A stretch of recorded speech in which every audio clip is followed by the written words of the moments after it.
Today is all about kimchi, and if you don't know what it is like a sauerkraut, but it is a Korean fermented food. It is absolutely delicious, and it really is no harder than sauerkraut. So I'm gonna take you through all the steps so you can ferment your own at home, get the flavor profile you want, and enjoy it for weeks, if not over a year to come.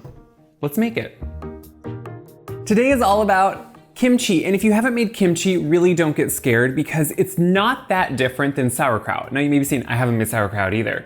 Well, guess what? All it is fermented cabbage. In this case, we're also gonna add the other things that make it more of a kimchi. But what I wanna do is make it super easy, digestible, so you can understand, because it's good for your digestion too, but you can understand how you can make kimchi too. If you don't know what kimchi is, by the way, it is a beautiful fermented cabbage dish from Korea.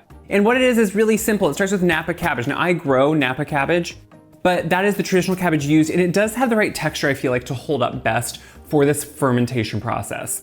Now, unlike sauerkraut, where we really only do salt, sometimes you can add some other flavors, this has a lot more that goes into it. So it makes the end result super delicious and so fun to use in various ways. I love to fry it with eggs. I love to sometimes put it on a sandwich. I even love it in a grilled cheese. And then you like sear it on both sides. You can do so many things with it. Add it to a potato salad. Now, to start with this, I like to break it down into pieces. I know some people traditionally like to leave it in really big chunks. I do like to cut mine up just because I think it, for me, works best on how I use it. And it makes it a little bit more similar to maybe what, different slaws and things would be like.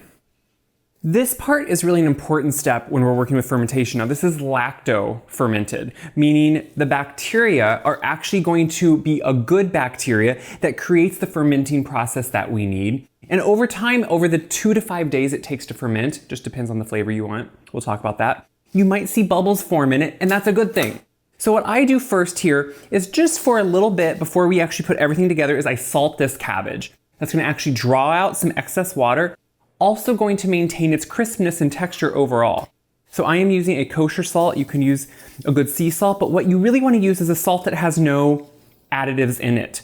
So you don't want any type of caking agents. You don't want anything put into that salt because that can inhibit the fermentation process. Now, I'm gonna first just kind of put it into this, massage it a little bit. And the reason I put it in a colander here in the end is what I'm gonna do. I start within the colander to make sure it fits. Throw it into my bowl, and now what I'm doing is just mixing it with that salt, and then we're gonna transfer it back to here so it can just drain, and then we go to rinse it, because you wanna rinse all the excess salt off. That's when then it's just easier when it's in a colander. So what I'm doing here at first is just trying to massage it to start that process of the salt breaking down the cabbage slightly. So what you can see is this is starting to look shiny, because some of that water is actually starting to be pulled out by the salt. Now think about when we will salt anything, that's what this does. So if you salt cucumbers before you pickle them, same idea. But in this case, it's really important for the fermentation process too. So what I'm gonna do is, and you can already see it's worked down. Remember how this was full at first? I'm gonna let this sit here for just about an hour or two until it really starts to soften. You're gonna see some liquid draining out the bottom. We're gonna rinse it and then just put everything together.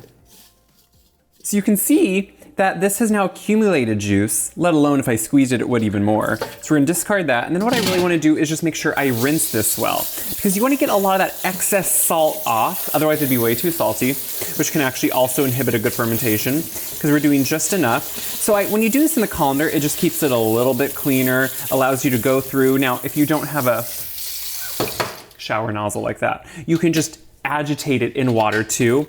But then I just let that kind of drain off that excess, and look how this cabbage has completely changed.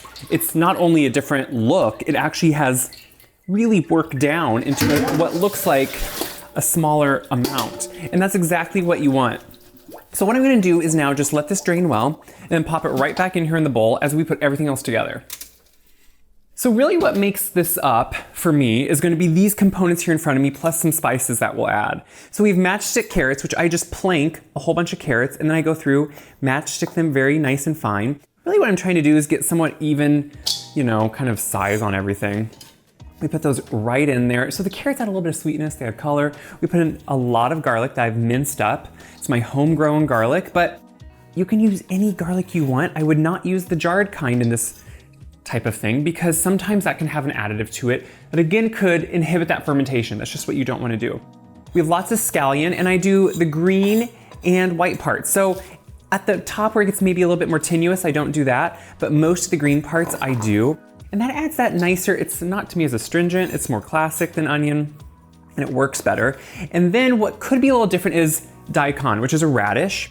Now for me, this is easy to find in the grocery store. I can grow it, different things like that, but same thing. I planked it into pieces and then I'm just going through and making sure I have somewhat of an even matchstick on it. If it's not perfect, that's okay. But what this is a traditional step. Now, some recipes will have Asian pear. Those really aren't easy for me to find. And so that's not one of the things I put in. And there are recipes that don't use that. So there's so many different ones. This is just what works for me. Now with this, lots of ginger. I do always like to peel it and then grate it in this. And I'm just using a nice fine grater because you know ginger can be really tenuous and it can get almost woody and it's not the best to always eat through. So if you do it like this, you can see, look how well that just chops it up. And already it smells so good. So now we have the other things that are really important to this. This to me is essential, not a question. It's Korean chili flake or gochugaru. And what it has is a beautiful spice to it, but also really is what creates the flavor and the color that is more traditional. A little bit of sugar, not a lot, but what this is also gonna help do is activate and give the good bacteria something to eat on and begin their process. Because what lacto acid fermentation is it's when that bacteria starts eating on the sugars of the vegetables or fruit, whatever's being added. So this is just going to start that with a little bit of sugar before it really works into everything. And then fish sauce. Now, a good fermented fish sauce has a funky smell, right? And I would not just go ahead and taste it. But what it does do is have an essential depth of flavor. I don't do the salted shrimp paste in this. It's not for my taste, and I think this is the combination I really like. So really now all we do is mix this together, and I'm gonna pack it into a clear jar, which I would not usually recommend, but I wanted you to be able to see the process and show you during these days when it is fermenting. So usually it would be packed in a fermentation vessel, like a crock, a fermentation crock, and that's dark colored so sunlight doesn't get to it. I'm gonna put this in a dark spot. I've done it in this before, but I want you to see what's going on. So really what we do now is work this together. I think your hands work best. You can wear gloves, but the important thing is to really start this process of everything being mixed very, very well to the point where we're starting to get liquid that's going to encase this and safely ferment it. So if you come in here and look, I've been kneading it for a little bit. Look at all that moisture that's coming out. That's really essential because we want to safely make sure this is able to ferment. Now what that's doing is making everything seem limp, but also it maintains a really good texture. So really the first ferment happens in 2 to 5 days as it sits at room temperature out of direct sunlight, out of, extreme heat too, like hopefully in a somewhat conditioned home. And what is going to happen is it's going to ferment. It's going to have bacteria that really starts to break this down in an essential way, but then also it's going to create a really good flavor. So what we're going to do is start packing this in the jar, and the essential part is to make sure that it has enough liquid that it covers it. Now at first, you're gonna say, well, where's that gonna come from? But as we keep packing it, just like it's happening in this bowl, if you look as I push, see that liquid that starts to come up? That's what we want to cover it. Now, you can of course, if you have a fermentation vessel, sometimes they come with an actual weight that fits in, maybe in 2 pieces even. I have some of those. What I make sure on this one I'll show you is just that it's completely covered. Sometimes you can even fit a plate in your vessel, anything that will just keep it underneath the liquid. So I'm making sure I have all this liquid that was in here and flavor. We have spices, we have flavor. We want that to be right down in there with all of our mixture here. Now already it smells very similar if you've ever purchased a kimchi, and honestly, that's how I got into kimchi. I was able to start finding it at certain grocery stores and I started really enjoying it. And that's what gets me excited about making things. We try them, we experience new things, and then we want to make them. And honestly, being able to grow so much of it and having a large garden is what's exciting too. And you can find a lot of this at your farmers markets. So right now what I want to do is still push this down and look at all that liquid. And you can see it's plenty to cover this kimchi. Now you can do it in a smaller, it all depends on the size cabbage you're able to find. You might need to adjust the recipe for whatever size of that Napa cabbage you can find, but look at that, it's beautiful. Now, if you don't have a weight, like I don't, to fit down in there, what I sometimes like to do is take a little bit of plastic and encase the top of it in this. What it's gonna do is allow that air to not sit directly on top, and then I'm able to push out that air and have that liquid sit on top of this plastic, so it really starts encasing it down. So we're gonna just spread that around, and you see what that does? It allows I sit it to the sides and get it all the way across, and that's what keeps that air trapped out and that liquid on top of everything. That's beautiful. I wash my hands, so now we can let this sit. So this now just needs to ferment, and it really is to your liking at this point, just like sauerkraut. Usually it takes around 2 to 5 days, and that is during the summer for me. So there's a little bit of humidity even in the house. So what I like to do is cover it with a cheesecloth. That makes sure nothing gets into it.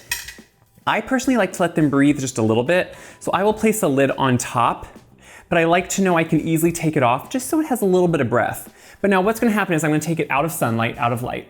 And in these next 2 to 5 days, you can taste it after 2 days and see if you like it, if it's the right flavor of fermentation for you. You will start seeing some bubbles develop, and they will start small and they'll just slowly be working up. That's good. That means it's fermenting properly and that lactic acid is working like it should. Once you start tasting it, which I'll show you when I'm done too, that's when you pack it into a smaller jar and you put it in the fridge, and that completely slows down the fermentation. But that's its second step. It develops more flavor in the fridge, but it can really sit in there indefinitely, and that's the beauty of it. So we'll talk about it here in a few days. I'll show you what it's like. So the kimchi has been sitting in a dark place for, mine's been about 5 days, which you can go, like I said, 2, 7 days, just kind of until you get that flavor you want. And what you can see, which it could be hard to see on camera, there are bubbles throughout it, and they keep working their way up, which is what I love because all those are the active fermentation. So it's changing and it's actually active, which is the wonderful, healthy benefit of it.